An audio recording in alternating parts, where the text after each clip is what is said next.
പ്രിയ സുഹൃത്തുക്കളെ, ധനു ലഗ്നം ആണ് നമുക്കിനി പറയാനുള്ളത്. നേരിട്ട് വിഷയത്തിലേക്ക് കിടക്കുകയാണ്. ധനു വ്യാഴത്തിന്റെ ക്ഷേത്രമാണ്, മീനവും വ്യാഴത്തിന്റെ ക്ഷേത്രമാണ്. അപ്പോ ധനു ലഗ്നത്തെ കുറിച്ച് പറയുമ്പോൾ ആദ്യം ഓർമ്മ വരുന്നത് ധനു ലഗ്നം ജനിച്ച ആളുകൾ, ആണായാലും പെണ്ണായാലും, സാമാന്യം ഉയരവും നല്ല ആരോഗ്യസ്ഥിതിയും നല്ല നിറവും ഇതൊക്കെ ഉണ്ടെങ്കിലും ഇവർക്ക് ഒരു ഉൾവളവുണ്ടാവും. അകത്തേക്ക് വളഞ്ഞ ഒരു ശാരീരിക പ്രകൃതി, അത് ഇവരുടെ ഒരു പ്രത്യേകതയായിട്ട് സാധാരണഗതിയിൽ നമ്മൾ കാണാറുണ്ട്. ധനുലഗ്നക്കാരെ സംബന്ധിച്ച് അവര് കൃതകൃത്യതയുള്ളവരും വളരെ കാൽക്കുലേറ്റീവായി ജീവിക്കുന്നവരുമായിരിക്കും. കണക്ക് കൂട്ടി കാര്യങ്ങൾ മനസ്സിൽ കണക്ക് കൂട്ടി എഡിറ്റ് ചെയ്ത് അത് കൃത്യമായ ഒരു ബഡ്ജറ്റായിട്ട് അവതരിപ്പിച്ച് അവരുടെ ജീവിതചര്യകൾ അവർ മുന്നോട്ട് കൊണ്ടുപോകുന്നതായിട്ട് സാധാരണ കാണാറുണ്ട്. അല്ലാത്തവരുണ്ട്.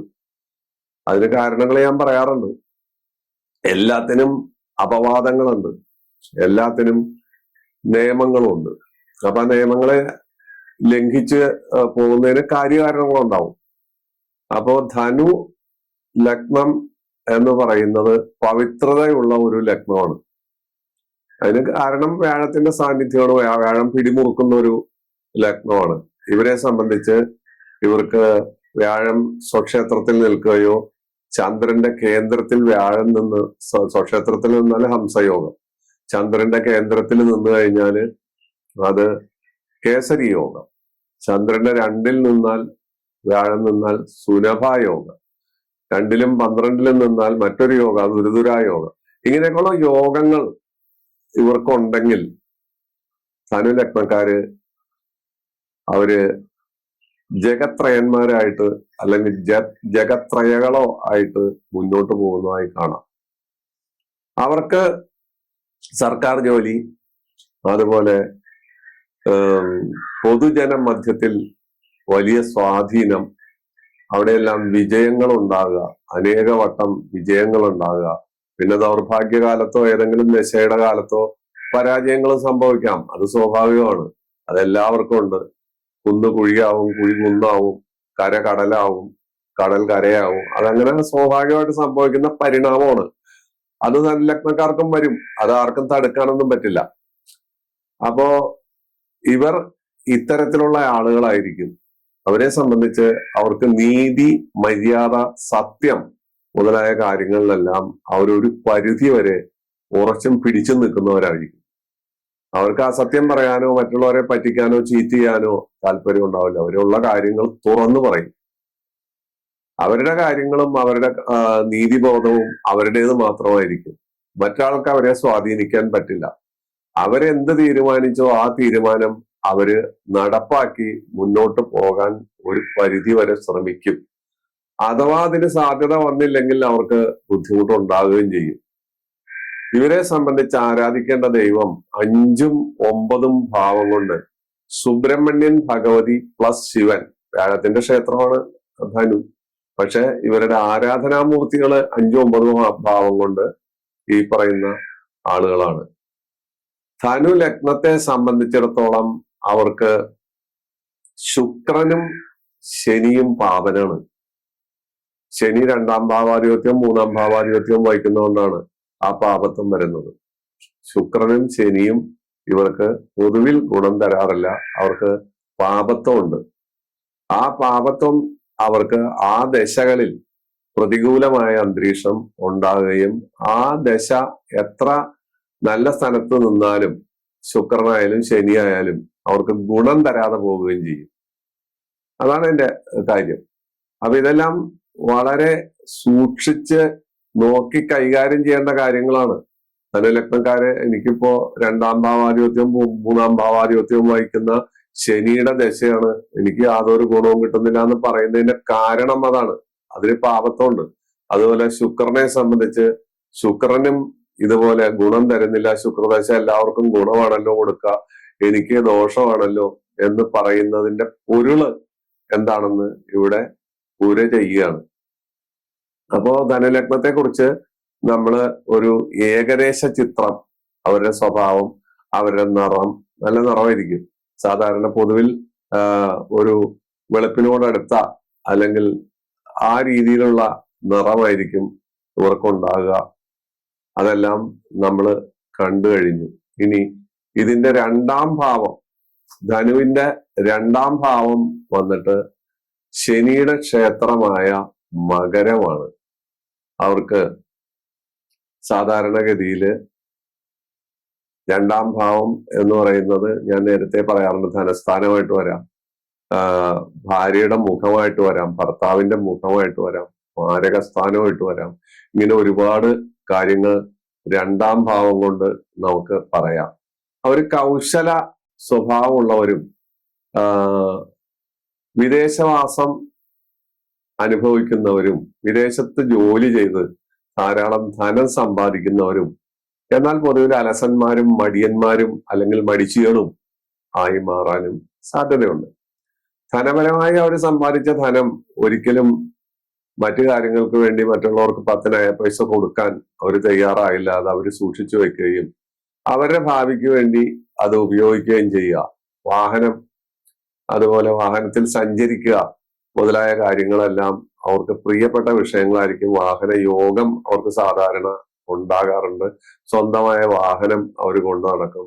പക്ഷെ പലപ്പോഴും വാഹനം അവരെ ദുഃഖിപ്പിക്കുകയും അത് ചിലപ്പോൾ സെക്കൻഡ് ഹാൻഡ് വാഹനമായിരിക്കും അവർ വാങ്ങുന്നത്.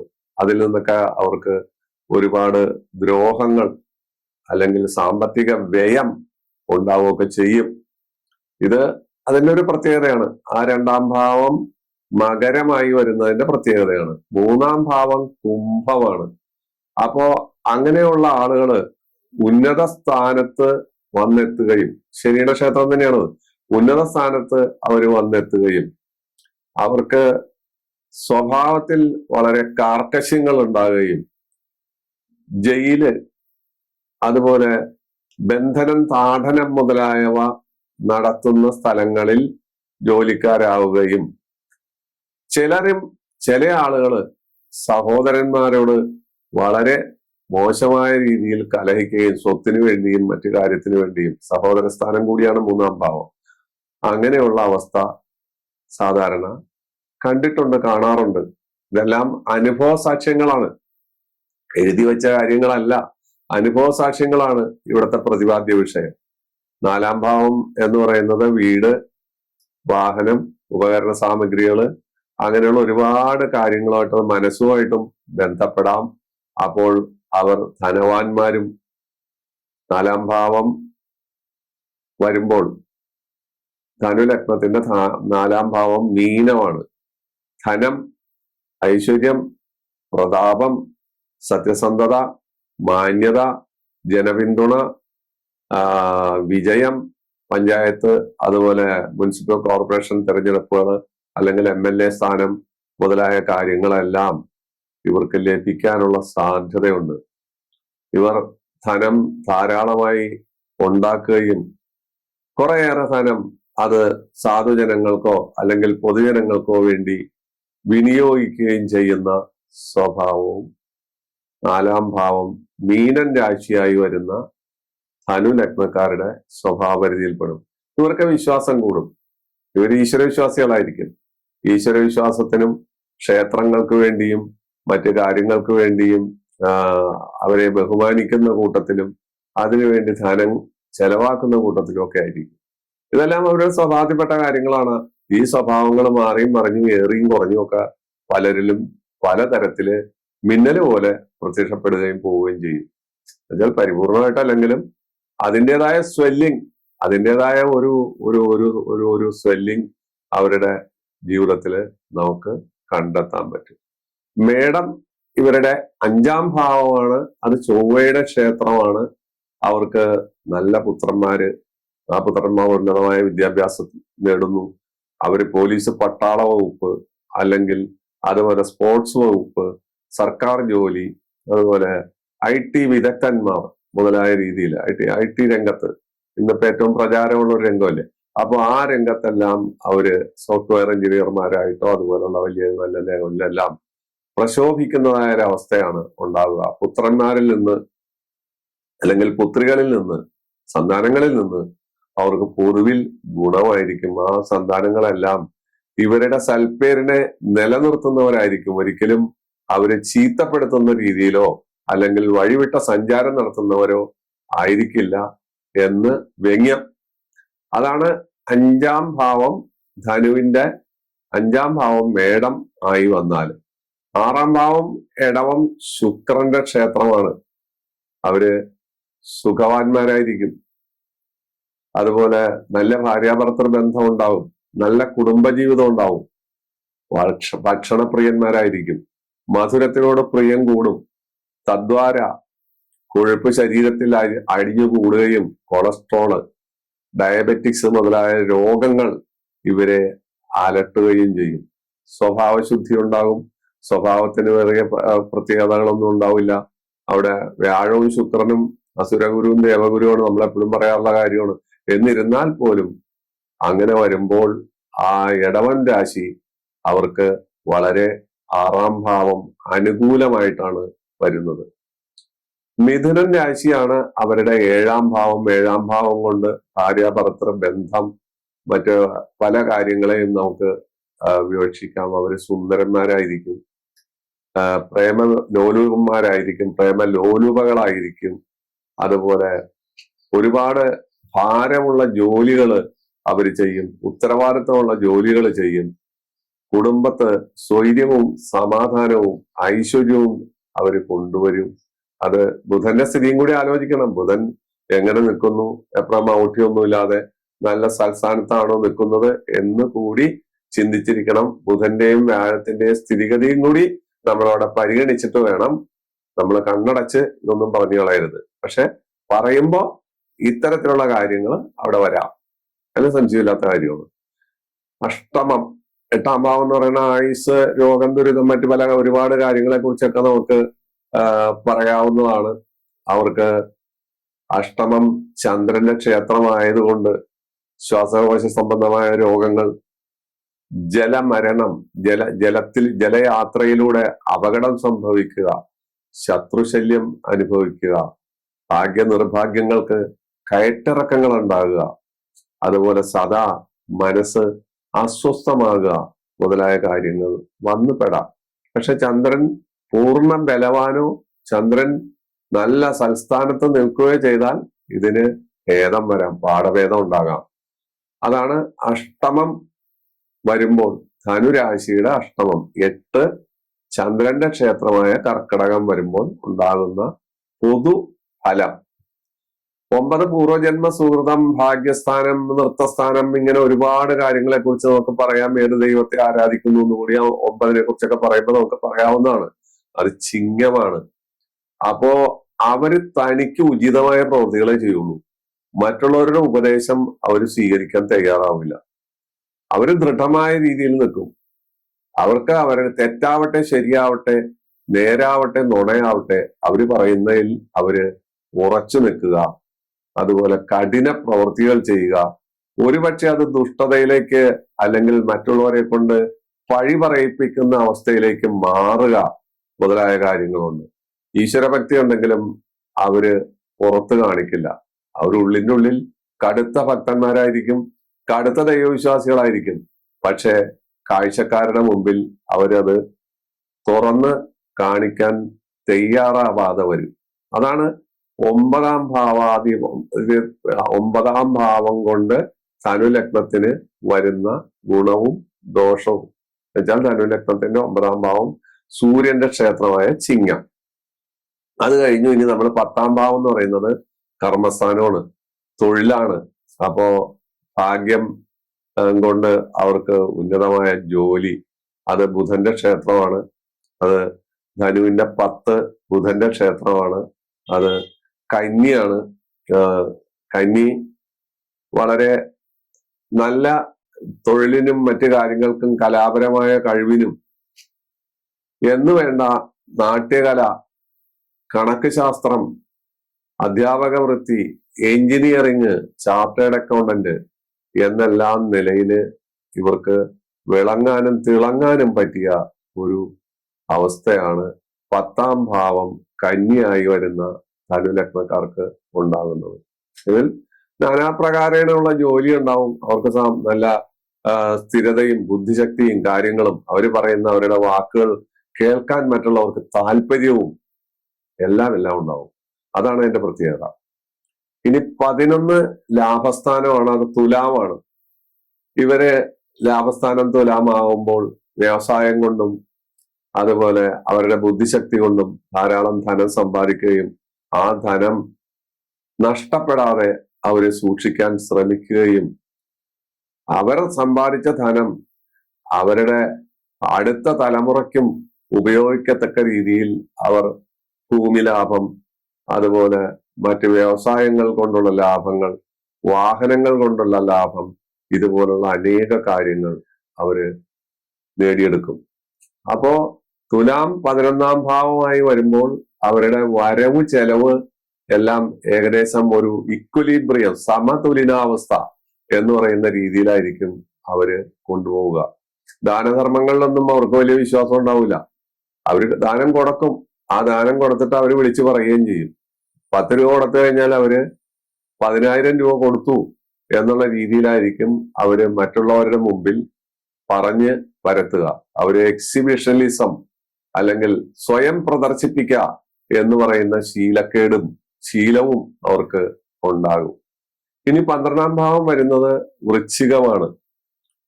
വൃശ്ചികം നമ്മളെപ്പോഴും പറയാറുണ്ട്, വൃശ്ചികത്തിന് അനേകം ദോഷവശങ്ങളുണ്ട്, ഗുണവശങ്ങളുണ്ട്.